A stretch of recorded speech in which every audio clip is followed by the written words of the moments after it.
Olá, meu amigo, olá, minha amiga, que a graça e que a paz do Senhor esteja contigo, aonde quer que você esteja, nesse exato momento. Nós oramos desde já para que essa paz nos inunde a partir desse momento, que o Senhor nos brinde com a sua gloriosa presença e que possamos ser transformados a partir desse instante, que por certo seremos expostos à palavra poderosa do Senhor. Eu quero conversar com você sobre um tema muito importante nos nossos tempos. Eu quero conversar com você sobre prosperidade bíblica. Eu quero conversar com você sobre cristãos que enfrentam dificuldades financeiras ou problemas de saúde. E eu quero, por fim, esclarecer para você que alguma dificuldade financeira ou de saúde ou qualquer outro problema que você venha a estar enfrentando na sua vida não está relacionado de forma nenhuma com a presença de Deus na tua vida. Eu quero, para falar sobre esse tema, ler um salmo com você. O Salmo 73, que foi um salmo escrito por Asaf, nos primeiros versículos, versículo 1, 2 e 3, traz para nós uma triste realidade, da qual nós precisamos fugir para agradar a Deus com as nossas vidas. Você está pronto para ler os 3 primeiros versículos? Então vamos lá. Diz assim a palavra de Deus: verdadeiramente bom é Deus para com o seu povo e para com os limpos de coração. Quanto a mim, os meus pés quase se desviaram. Pouco faltou para que escorregassem os meus passos, porque eu tinha inveja dos soberbos, quando via a prosperidade dos ímpios. Veja que tema interessantíssimo. A gente percebe no texto que o assunto prosperidade financeira, cobiça, inveja cristã, não é algo exclusivo dos nossos tempos, não. Desde os tempos de Asaf, tal como nós podemos ler, os cristãos já cobiçam o estilo de vida dos ricos e poderosos. E eu queria desde já trazer esse texto para o nosso contexto, trazê-lo para a nossa realidade e expor para você uma realidade que é muito fácil para as pessoas se aproveitarem do momento que nós estamos vivendo, das dificuldades que nós estamos enfrentando. É público e é notório que o nosso país tem enfrentado uma grande dificuldade. Não só é uma questão política, mas por conta dessa pandemia, o desemprego ele aumentou assustadoramente e hoje pais de família não têm pão para levar para suas casas. E é muito fácil, em meio a esse desespero, eu ou você, sairmos pela rua procurando placas de templos ou portas abertas, desde que elas tenham um letreiro e nesse letreiro estejam escritas com letras garrafais a palavra prosperidade. Mas eu quero que você perceba que essa prosperidade que nós estamos buscando, infelizmente, quase nunca ela está relacionada com o lugar onde Deus está presente ou mesmo um lugar onde Deus é o centro dos acontecimentos. Eu quero alertar você que essa corrida desenfreada que nós temos desempenhado no sentido de buscar a prosperidade financeira tem nos afastado da verdadeira vontade de Deus para mim e para você. E eu já comentei aqui que as pessoas quase nunca estão satisfeitas com o que têm. E por que eu posso afirmar que essa busca desenfreada por bens financeiros, por prosperidade, tem afastado a mim e a você da verdadeira vontade e do plano de Deus para o seu povo?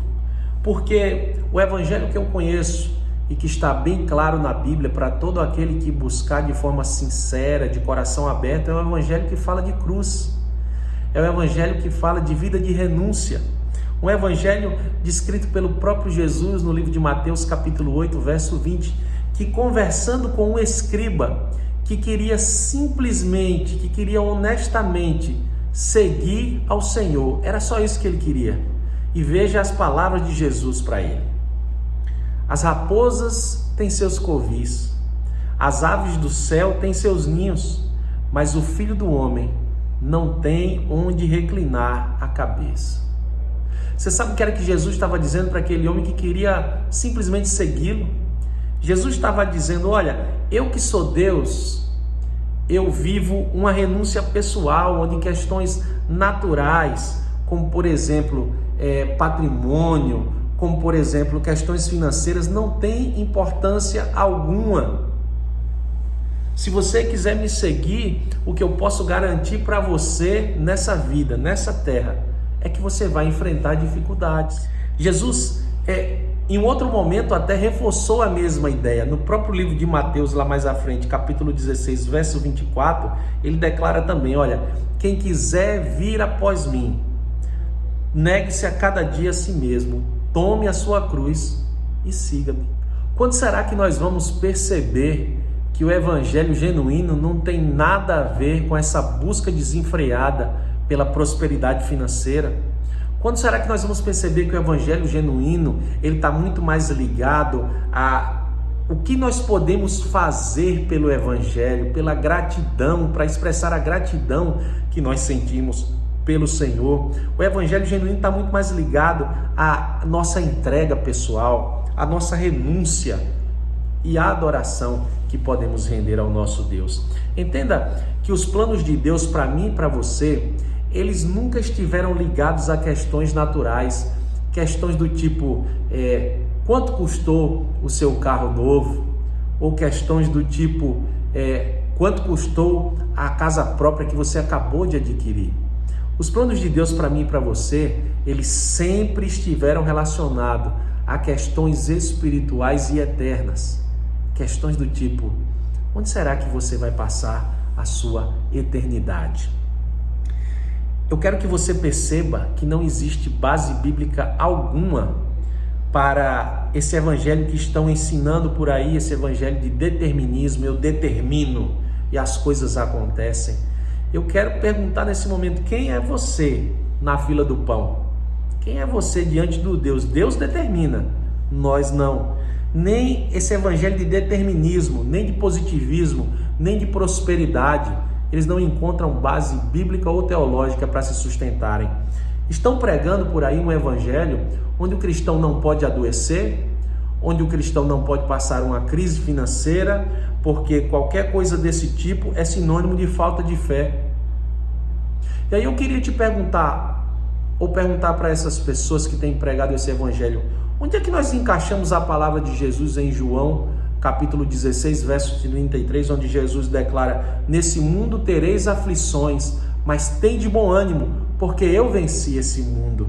Jesus estava dizendo, filho, eu quero dizer para você que não vai ser fácil passar a tua existência aqui, não vai ser fácil passar por essa terra, você vai enfrentar lutas, você vai enfrentar dificuldades, mas se você permanecer comigo, a vitória é garantida. Sabe por quê? Porque eu já venci esse mundo. Se você permanecer na minha força, você também vai vencer, porque eu já venci esse mundo. E falando sobre esse assunto, eu não podia deixar de citar um personagem bíblico muito importante.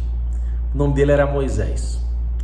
No capítulo 33 de Êxodo, a Bíblia relata uma história e um momento em que Deus ele estava cansado do seu povo.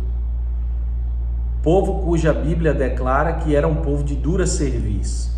Deus estava cansado de um povo que via dia após dia Deus realizar sinais e maravilhas, mas esse mesmo povo nunca deixava de reclamar e por inúmeras vezes quis voltar para o Egito porque achava que a vida de escravo que viviam lá era mais interessante do que a vida e a promessa que Deus fez a cada um deles. Então, Deus chamou a Moisés no exato momento e disse, ok Moisés, eu estou cansado desse povo, estou cansado de ver esse povo reclamar, então a partir daqui, a partir desse momento, eu não sigo mais com vocês nessa jornada. Sabe o que é que eu vou fazer? Eu vou mandar um anjo ir à frente de vocês, e esse anjo, ele vai guerrear a guerra com os povos que tomam conta nesse momento da terra prometida que eu prometi a cada um de vocês.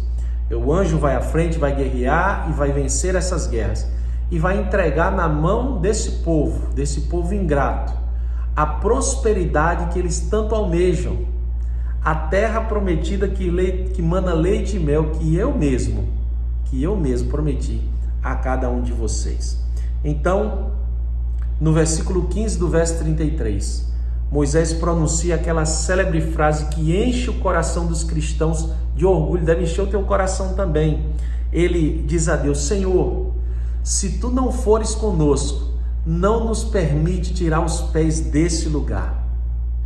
Isso nos faz perceber que os cristãos que amam realmente o Senhor, os cristãos verdadeiros, eles não estão só preocupados com bênçãos, com prosperidade financeira, com aquilo que Deus pode lhes dar.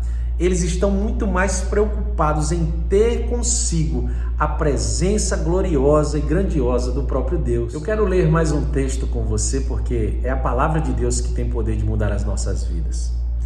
No livro de Tiago, capítulo 1, verso 9, a Bíblia relata o seguinte: o humilde, ele deve alegrar-se na sua alta posição espiritual, porque Deus o exaltou ao permitir que as dificuldades e as condições adversas, elas mudassem o seu caráter.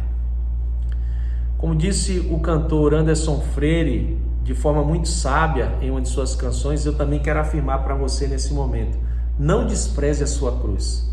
Não despreze a provação que você está passando, porque Deus está transformando o seu caráter. No mesmo livro de Tiago, capítulo 1, no verso 10, que é o verso seguinte, a Bíblia declara o seguinte: mas gloria-se o rico na sua insignificância, porque ele passará como a flor da erva, sua flor cairá e a sua formosura perecerá.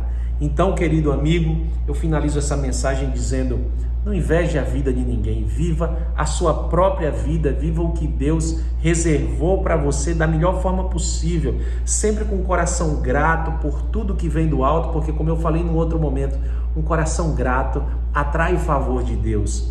Alegre-se hoje, não só pelo que Cristo pode te dar, alegre-se pelo que Ele é, por quem Ele é e pelo que Ele já fez por você na cruz do Calvário. Não faça como Asaf, que invejou a vida dos ricos e dos poderosos, mas faça como Moisés, que escolheu a melhor parte, quando ele teve de escolher entre a prosperidade, entre a própria bênção que Deus tinha os prometido e a presença do próprio Deus, ele escolheu a melhor parte e decidiu ficar com o Senhor. Eu e você precisamos também fazermos a melhor escolha, precisamos escolher a melhor parte. Se você estiver no centro da vontade de Deus, se você estiver vivendo o plano de Deus para você, na escassez, na dificuldade, na bonança, na riqueza, a tua vida vai ter sentido, porque a presença de Deus